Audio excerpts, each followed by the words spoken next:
All right. What is today's date? What is today's date? It's Earth Day. Yeah. I don't even remember what April you said. 22nd. April 22nd, 2017. Okay, and what do you hope for in 1 year from now? To have more topless pictures in nature. With me, right? Exactly, with that as a job. And just to hopefully be doing more photography and to be traveling more.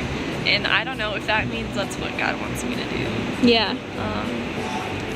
And I feel like I'm like trying to like figure out who I am too. Same. That sounds like Me super too. cliche. So yeah, that's and to be as close to you, of course, and closer, and just to actually do daily devotions more often. Yeah.